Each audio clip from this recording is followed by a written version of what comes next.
I'd like to welcome everyone. Thank you for joining us here on Zoom. Our guest speaker tonight is Elena Sabi. She is the Deputy Mission Head of the Space Telescope Science Institute Science Mission Office. Before that, she led a team of astronomers and scientists through the development and commissioning of the James Webb Space Telescope near-infrared spectrograph, and for several years was responsible for the Hubble Wide Field Camera 3. She uses the Hubble and Webb Space Telescopes to study how stars form and evolve in the most massive clusters of the Milky Way and nearby galaxies. She is interested in understanding how local and global conditions shape the early evolution of stars and clusters, the properties of primordial binaries, and the stellar initial mass function. She is the principal investigator of several Hubble programs, including the Hubble Tarantula Treasury Project and GULP, Galaxy Legacy UV Project. It's a real honor to have you with us. Thank you, Elena, for joining us. Good evening, and thank you for having me here. I'm very, very happy to be with you. I'm sorry I wasn't able to be in person. And I would like to invite you on a journey to discover the universe, moving from our solar system to the first galaxies that ever formed. To do that, we are going to jump on board of the Webb Space Telescope. And before starting, I would like to give you a very short reviews of how we arrived to building Webb, what are the differences between Webb and Hubble, the other major space telescope that we are operating at Space Telescope Science Institute. And then I will give you a little bit of information of how we collected the data and how we interpret the data to really understand how the universe is evolving from the Big Bang to today. So jump with me on board of this fantastic ship. We are going to be 1 million miles away from Earth, orbiting around our planet. The James Webb Space Telescope was, we started planning Webb in 1989, so 1 year before we were launching the Hubble Space Telescope. And initially, we were calling this mission the Next Generation Space Telescope. What you see here is an initial rendition of the telescope that was designed around 1995. So it's quite different from what we ended up launching. NASA invited the astronomical community to express their plan for the future every 10 years. They asked the community, what do you need to move forward to have the next discovery leap? And so in 2000, we had one of these surveys that are called the Astronomical Decadal Surveys. And Webb was recommended as the major mission for NASA. And so in 2002, we started building the telescope that was launched last year in December 2021. Webb was designed to answer 4 main questions that are, when did the first galaxy form and how did they look? How did they evolve from the first small groups to the majestic structures that we see now in our universe? What is the life cycle of stars? And finally, where are the exosolar planets? What are their properties? And can they host life? To do that, we are now using a series of telescopes from the ground and from space. And before Webb, we learn a lot about these topics using the Hubble Space Telescope that you can see here to the left. At the bottom, there is the size of the main mirror that we have on Hubble, and it is compared to the size of the mirror that we have on Webb. And if you pay attention here, there is also a little guide that shows you how big is the mirror compared to a person. So on Hubble, the main mirror is 8 feet tall. The diameter of Webb, on the contrary, is 21 feet. The entire size of the telescope is 42.5 feet for Hubble, roughly the size of a school bus, and Webb is 48 by 69 feet, a tennis court.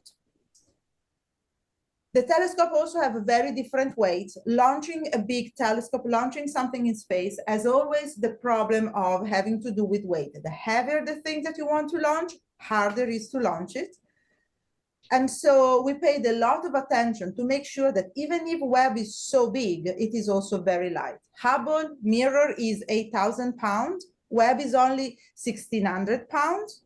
And then the entire telescope weighs respectively 27,000 and 14,000 pounds. So Webb is extremely light, and it is a jewel of engineering strategies to build this telescope. The other main difference that we have between Hubble and Webb, in addition to the size, is what they can see. Hubble is primarily a visible telescope, which means that roughly it sees what we see with our own eyes. Webb, on the contrary, is specialized to operate in the near and infrared and mid-infrared. So a completely different type of colors that we cannot see with our eyes. And just to give you an idea, this is how the world looks. If we look with our eyes, this is what Webb would we see if it were on Earth. And just to make a more clear difference, let's remove the colors. What we see with Webb is that the sky is extremely dark, and that is because in the atmosphere of Earth, there is a lot of water that is very good in blocking the light that comes from the sun. And on the other hand, we see that leaves and grass is very, very bright, and that is because chlorophyll, for example, is very good in reflecting the light. So these differences allow us to see a universe with Webb that it is completely different from what we've seen so far with Hubble. And it is actually opening up windows to observation that we were not able to see before. Now, because Webb operates in the infrared, one thing that it is very, very problematic for Webb is the heat. Everything that is hot, it shines very bright for Webb. And even as our body is very bright for Webb, the Earth is very bright, the moon is very bright. So we took a lot of care to make sure that Webb is protected not only by the heat that comes from the sun, but also the heat that comes from the Earth and the moon. And so the side of Webb that is facing the space and it's looking at galaxies and stars, it's kept at minus 390 Fahrenheit, while the side of Webb that is facing the sun is as hot as 260 Fahrenheit. So there is a huge difference in temperature. And the reason why we have this big difference, it's because we really don't want to have any contamination from the light that is coming from the Earth. We want to look at very, very faint galaxies. To be sure that we can keep Webb so cold, we have kept Webb with these layers of very thin material. We are talking about layers that are as thin as 1/1000th of an inch. And through the various layers, we are dispersing the heat that is coming from the sun. So just the presence of these 5 very thin layers of this very flimsy material is sufficient to disperse all the heat and keep our telescope cold. We keep Webb very far away from the Earth. We want it at 1 million, we want it at 1,000 miles, 100,000 miles, sorry, 100,000 miles from the Earth. And it is in a very special position that is called the second Lagrangian point. This is a point where the gravitational attraction of the Earth and the sun balance. And so this point is very, very stable. Webb is running around this point all the time. And so it takes 1 year for Webb to do an entire orbit around the sun. It never orbits around the Earth, on the contrary. It's always locked in this special point that we can see only at midnight. In this plot, you can see how Webb is running around the Earth and the sun. And you can also see that there is another little point that is orbiting around the Earth, and that is the moon. So just for comparison, Webb is at,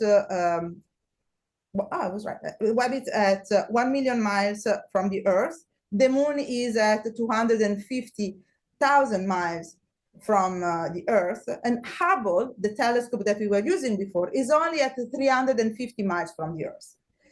The sun is at 100 million miles from the Earth. Okay, so it's 1/10 of the distance from the sun. So it's very, very far away from us. And to launch it, we had to use a very special rocket, and we will see that just in a few minutes. So before we move forward and look at the science that we want to do with Webb, I wanted to explain you a little bit how we take the data with the Webb and what Webb and also Hubble really see. Usually we see these beautiful color pictures that are released by NASA, by Space Telescope, but these are composition of multiple pictures that have been colored. And the reason why we separate the light that is coming from these sources, it's because they are very complex pictures. You can see that there is the green and the yellow and the orange that are all overlapping, while astronomers want to know how much light is coming from each color and where is the point that is emitting the colors. So to answer that question, we use filters that are blocking the majority of the light, similar to what happened when we put our sunglasses and all of a sudden, the color of the world around us changes and it becomes bluer, for example, or greener, depending on the color of your sunglasses. So for example, if we just keep a little bit of blue light, instead of seeing the entire light that is coming from that source, we can study what is emitting just helium. That is one of the chemical elements that we have in space. And we see that there are the stars, and maybe you can see that there is a little bit of fuzziness in the center here. If we look at where the green light is coming, the green light is coming from oxygen, and it is a much broader fuzzy area. And then the hydrogen is responsible for the majority of the red structures. So by doing this, we know exactly where the various components are coming, which chemical elements are contributing to the beautiful images that we were looking, and then we can put everything together and have the full picture of the sources that we are studying. Now, this approach tells us where the various elements are. It doesn't tell us with big precision how much of each element is present, for example, in a galaxy or in a star.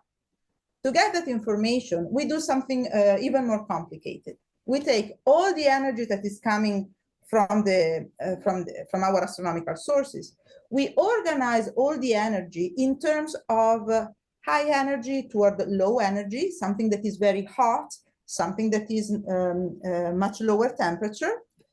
And so we obtain the electromagnetic spectrum, or the rainbow if you want. And we notice when we do this that there are a series of dark lines that are cutting our spectrum. These are the signatures, the footprint of all the chemical elements that are present in space. And we know precisely where the various elements are.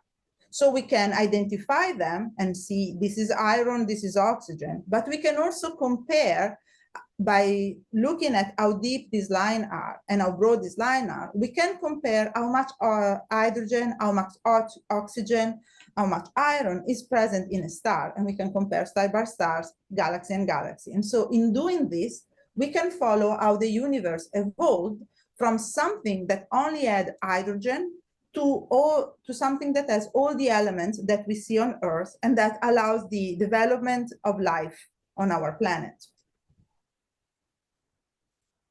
So Webb is equipped with a series of spectrographs that allow us to measure these all these abundances. And we've worked many years to be able to launch Webb. And finally, we successfully launched Webb on December 25th, 2021, from Kourou in French Guiana, using the Ariane 5, which is one of the major rockets we have. Webb was packed at the top of the rocket. You see the launch of the rocket on the right, and this is really the moment where we launch Webb in space. This is one of the last minute that we were able to see Webb, and you can see from this sketch how Webb was packed in the rocket. The reason why we had to do that, it's because the space on the top of the Ariane 5 is only 15 by 53 feet, sorry. But the mirror is 21 feet. So we had to bend back the two sides of the mirror. And also we had to fold the big shield that is stopping the heat and it's keeping Webb cold. We had to fold it 12 times to be able to squeeze it inside the rocket. And this is a very important point. All the astronomers in the world were totally terrified at the idea that once we launched Webb, we were not able to open it. This was one of the most critical step of the mission. We would have lost the mission if anything had gone wrong at that point. So Just a few minutes after launch, we had the separation of the telescope from the rocket, and the telescope started opening. The first important step was to open the solar array that is powering Webb. This is the image of when the sun hit the telescope and the solar array, and so it lit it up. This, we thought, was going to be really the last image we had of Webb, the last opportunity we had to see Webb, and instead, a series of astronomers from the ground continued to follow Webb with a little telescope from their backyard. And so we have a series of movies that show Webb moving around in space. This little point here, it's where Webb was moving on December 31st. This is when, coincidentally, we started to open the sun shield. You can see the animation here. And while astronomers were checking what Webb was doing with the ground-based telescope, we were following everything using the telemetry here. It's less romantic, but it was giving us a lot of information about everything that could go wrong. And I am actually very, very happy to say that everything went incredibly well. So the telescope successfully opened the shield. It was able to release all the heat. And after about, this phase is a little bit slow. You can see how slowly it has to open the shield. Once the shield is open, it starts to separate the various layers. We were so scared that something could go wrong, that we had small charges that could explode and release the opening if something were not working at that time. Here is when the secondary mirror goes in front of the telescope. Until this point, all the light that is coming from space is just hitting the mirror and being reflected back. Now it's intercepting the secondary mirror, and so is redirected inside this nozzle, and it finally reaches the scientific instrument. So now we have a full operating telescope. And after 29 days, the telescope arrived to its final position. That was not the end of the preparation of the telescope. We actually continued to test the telescope for other 5 months to make sure that the telescope was working as well as we were hoping to. And it was a lot of work. People were working 24/7 hours a day, 24/7, just to make sure that everything was working. And we had 100 of people working at the same time, or always in contact with the telescope and with each other. And just to show you if that was worth it, this is how Hubble sees the universe. This is a galaxy that was found in the Hubble Ultra Deep Field. And this is the same image seen by Webb. And you can see that there are many more galaxies in the image, and we can see the details of the galaxy with much more details. All these little bright dots that you see, they are regions of star formation that are completely washed out in the Hubble image, but they are clearly identifiable and well-defined in the James Webb data. This is just a summary of all the activities that my team did in the 6 months where we were testing the telescope. And this is only one group of astronomers taking care of one instrument. There are other tables that are highlighting all the works that all the other team had to do for the other instruments and the other components of the telescope. And there are 4 more instruments on the telescope. 4 are scientific instruments, and then there is a 5th instrument that guarantee that we are pointing the right target and that we keep the target in the center so that we have the most sharpest images. It took just for making sure that the telescope is on focus, it took us 1 month. It's this big green bar here. This is how we were bringing each single mirror on Webb on focus, and then we were converging all the images that you see in this plot in one single star, that is this one here. These stars were selected because it's a very isolated star. There isn't anything around, or so we thought. As you can see from this image, there are a lot of galaxies that are photobombing the image. And this is the collection of all the galaxies that we were able to identify in that single image. That is just one other proof of how powerful Webb is. So after all this technical craziness, let's start to talk a little bit about the science that we can do with Webb. One thing that we want to understand is how our solar system forms, what is the composition of our solar system. And so, of course, we pointed Webb to some of the major planets that we have in our solar system. We are very, very interested in some of the moons that are orbiting the big giants that are in the solar system. And this is one of my favorite images of one of our planets. This is Neptune. You can see it down here, surrounded by its ring. And you can see also that there are a series of bright spots around. Neptune, when we look at it in the visible, is blue, and that is because there is a lot of methane gas. It's very bright, but methane is very good in absorbing light, especially in the infrared. And so in the infrared, Neptune is actually quite faint. It's a little bit ghosty. Still, we can see that there are bright spots in the northern and in the southern poles, and those are storms with that contains big clouds of ice, methane, frozen methane. And so we can identify them. And then the other very interesting part is this blue, very bright object here. This is not a star. This is Triton. It's one of Neptune's moons. But because it is covered in frozen nitrogen, it becomes very, very bright in the infrared. So bright that it actually outshine Neptune, that is much bigger in size. So Triton in the infrared is a much better mirror in reflecting the light of the sun that Neptune is. This is, sorry. This is our best view that we have of Uranus. We see it also with this family of moons around. We can clearly see the system of rings that are surrounding Uranus, and compared to the other planets, in Uranus, the system of rings is vertical instead of horizontal, and it is tumbling around this orbit. And then this is a slightly different image. Instead of looking at a picture of a planet, we are looking at one of the spectra, and it is the spectra of one of Saturn's small icy moon. This is Enceladus, and we knew from the Cassini survey that Enceladus may have some water escaping from the South Pole.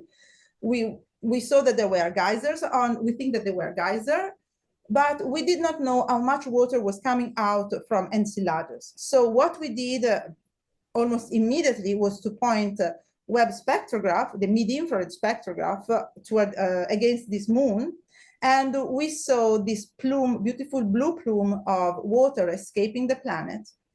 And we started to measure how much water is escaping. And in doing that, we realized that as the planet is orbiting around, as the moon is orbiting around the planet, all this water is creating a big donut of water around the planet. So there is this ring of gaseous water around the planet. Then part of the water is raining on top of the planet, and it is covering in ice the rings that Saturn has.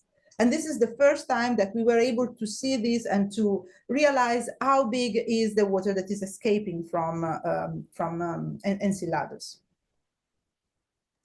Now, Elena, can I just ask you to slow down a little bit?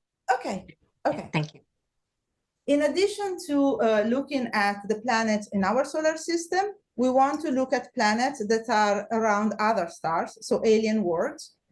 And what we do is to take advantage of the fact that when a planet moves in front of its own stars, it creates a small eclipse.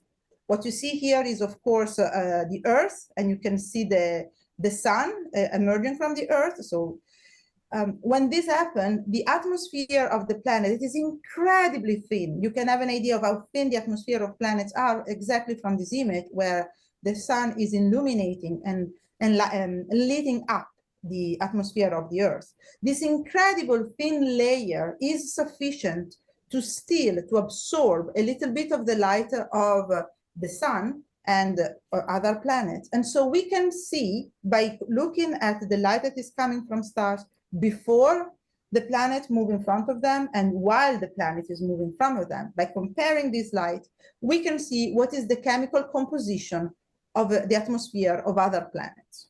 So this is an example of what I was discussing before. This is the light of the star before the planet goes in front of it. And then this is how the planet is absorbing the light of the stars during the eclipse. This little layer here is the atmosphere of the planet. The difference in light from here to here tells us what is in the atmosphere of the planet. So this is, for example, how a planet similar to our Earth, the atmosphere of a planet similar to our Earth would look like. And these are the lines that we can see. If we look at something similar to Saturn, we would see something like this. And this is something similar to Jupiter. So you can see how well we can separate the different signature of the atmosphere in different planets. So for example, we looked at this planet that has a very funny name or boring name, VHS 1256b. This is a very big planet that is orbiting not just one star, but two, so it's a binary system. The system is only 150 million years old. Our sun is 4 billion years old, for comparison. And the planet takes 1 day to complete its own revolution. So 1 day of the planet lasts 22 hours, similar to what happened on our Earth. However, to do an entire orbit around its two stars, it takes 10,000 years. So it's very far away from the two stars. It's also a very lucky coincidence that we were able to see the planet moving in front of the stars while we had Webb, because it takes a lot of time to arrive in front of that. But in doing that, we were able to collect a spectrum, and you can see that there are all these valleys on top of the spectrum. These are the signatures of very complex molecules like water, ammonia, carbon dioxide. And all these molecules indicates that this is a very complex atmosphere that has many of the complex molecules that can form, for example, on Earth, and that are needed for the development of life. Now, this planet will not be able to sustain life because it's too far away from the sun, from its own sun. But looking at planets like this gives us an idea of how these complex molecules formed on our solar system and arrived on Earth. Now, this is a planet, what I showed you is a planet that is already formed. We want to understand how these planets are forming. And so we are also looking at a series of regions where stars are forming right now. We know from a series of models that stars are forming from giant clouds of gas that are collapsing. It takes several million years for the gas to collapse, and about after 2 million years from the beginning, they start to create these little points that are stars in formation, baby stars.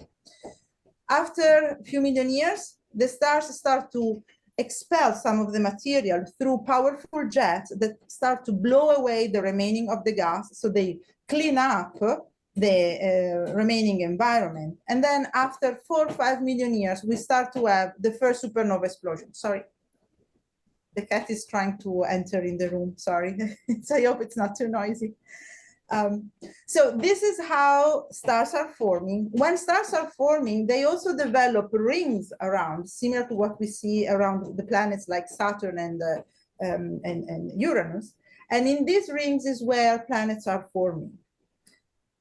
We've seen a little bit of the young phases of star formation using Hubble. However, in the very early phases, in addition to a lot of gas, there is also a lot of dust. And dust is doing, for astronomers, exactly what it does on the mirrors, on the windows of cars. It blocks the light. So we cannot see through the dust with Hubble. We need to use an infrared telescope. Infrared is very good in looking through the gas and let us see how stars are forming. So what you see here is a quick summary of what happened. A cloud starts to collapse and it creates a protostar cluster. This is visible only in the infrared. As the stars start to form, they start to warm up and to clear up the environment. This is a phase that is visible in the infrared and in the radio wavelength. As they blow away the gas, they start to emerge, and so we can see the stars in the optical. And then once all the gas is gone because of the supernova explosion, then we can see the adolescent cluster, the young cluster with all the stars formed in the optical and in the ultraviolet. So with Hubble, we were able to see this part here, and what you see is how the cluster looked like in the optical. With Webb, we can push our look back time much further. We can see much earlier phases of the episode of star formation. And so we can have a different vision. We can see what was hidden by the dust before we can finally discover where the stars are forming. This is one of the most iconic images that Hubble ever took. It's called the Pillar of Creation. These are gigantic columns of gas as big as our entire solar system. And at the top of these columns, hidden by the dust, there are stars that are forming right now. This is the same image in the near infrared. You can start to see the stars emerging at the top of the columns of gas. And this is how the image looked like with Webb. We can see all the stars that are behind the region, the columns of gas. This is the Milky Way, the stars in the Milky Way. They were hidden to our eyes because there is a lot of dust in the region. And in the infrared, we can see all the stars behind, but also we can see at the tip top the bright stars that are finally emerging from their cocoons. And they were instead hidden before. Now, this is what we see in the near infrared, but we can also move our look back at farther, redder wavelengths in what is called the mid-infrared. The mid-infrared is looking at very cold things. So stars are too hot for the mid-infrared. So the mid-infrared is blind to the stars. What becomes really, really bright in the mid-infrared is the dust itself. So this is the same region in the mid-infrared. Only very young stars that are not burning hydrogen in their core yet are visible. One is here and one is up here. These are the youngest systems that we can see, but also we can see all the details of the dust. And this is important because it tells us the structure of these columns of dust and gas where stars are forming. Understanding the structures of these columns, how they move, how they collapse, tells us how stars are really forming. So astronomers are really, really interested in unlocking how the structures are put together. This is another region of star formation. It's called NGC 3324. It's in our Milky Way. There is a cluster of stars that formed several million years ago, and they've blown away all the gas that they formed. And so what is left is this ring of gas. It was the gas that they formed and that has been pushed away, right? So before that, we had the cloud and the stars together, the winds and the supernova explosion started to push the gas away. And so this is what happened when you blow everything away. It's like what you do with your hand when you're moving the sand away, you create walls of gas. This is the same effect in this image. And this is this small region here. It's one of the most famous images that Webb took so far. It's this rim here. It's just one portion of the gas. But what is interesting in this region is it's that in addition to the gas and the dust, we can see that there are a series of bright points. And these are stars that are forming right now. So the process of star formation is very slow. It stops in one part, but then because you're pushing gas away, you are compressing the gas enough that you can create new generations of stars. And with Webb, we can also see the phenomenon that I was describing before, that when the stars start to form, they have to release energy, and they do that in the form of jets. So here you can see an example. There is the bright star here, and these arches are the material that has been released by the star. We saw that in the model that astronomers were building before. Now we have the observational proof that this is happening. And this is another example here. And this is one of my favorite jets. You can see that it is not a straight jet. It has, it looks like a comma. And that is because this is the jet released by a binary system. So there are two stars that are orbiting one around the other. And what happened is that in orbiting around, the jet is, it keeps changing direction. And so it does something like what happened when we are watering the garden, and we have the hose that is doing this movement. It creates these arches. So we are seeing something similar there. But that is telling us that it's not just one star, it's a couple of stars that form together. This is how the region looked like in the near infrared. So we see a lot of stars. We can look at the same region in the mid-infrared. All the stars are gone, except some of the very cold one that are the nursery here. This was one of the stars that had the beautiful jet before. And also we can see in all its glory the properties of the dust and how complex is the form of the dust. Now, studying the dust, it's very important because it tells us also how planets are forming. What you see here, it's Formalhaut and its planet. The star and its dusty ring. The star is here in this dark spot. We block the light of the star so that we don't get, it doesn't outshine everything else. And when you do that, you can see the entire complex structure of the disk.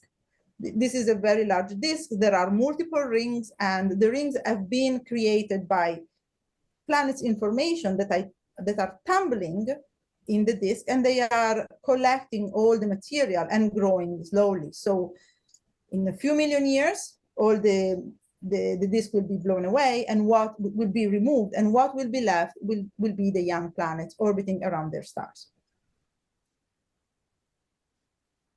Now, Webb is also able to look far away in very distant galaxies. We want to study the first galaxies that ever formed.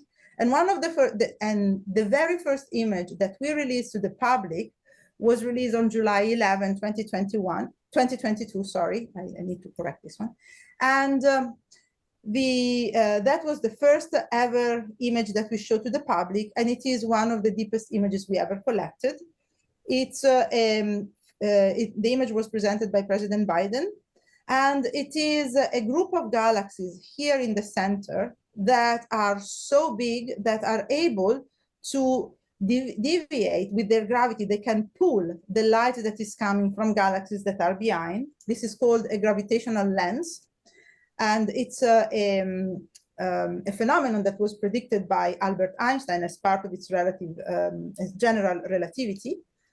When the light is distorted, what it creates are these arches so the galaxies don't look like their original forms. They look like these very long arches.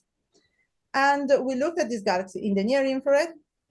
This is what we were able to see before with Hubble. So you can see again how rich is the image with Webb, and how sharp and well defined all the structures are. You can really appreciate the details of the galaxies.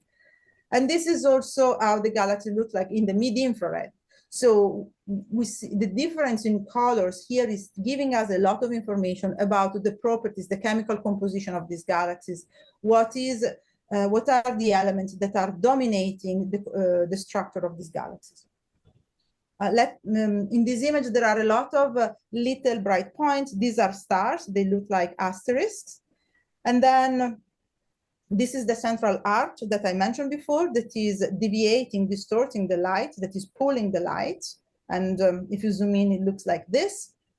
These are the details of the background galaxies that have been distorted, but also this lens has the ability of magnify, so make brighter these galaxies. And so we can see them much better than we would do if the galaxy clusters wasn't there. This is another example, and you can see that there are a series of little dots in these surrounding these galaxies. These are young regions of star formations where millions of stars similar to our sun are forming all together in a very short period of time. So these are examples of very young stars that have contributed in modifying and in regulating the evolution of our universe. So looking at galaxies like this is another reason why we want to use an infrared telescope. We learn from general relativities and from Albert Einstein that as the universe expands, the light is stretched. So as the light leaves one galaxy, it starts as very blue because this is the color of hot stars. But because the universe is expanding, the light gets stretched. And so it changes its color from blue, high energy, to red, lower energy. And by the time it arrives on Earth, it moves out from the optical wavelengths that we were able to see with Hubble, and it arrives in the infrared wavelengths that we can see with Webb.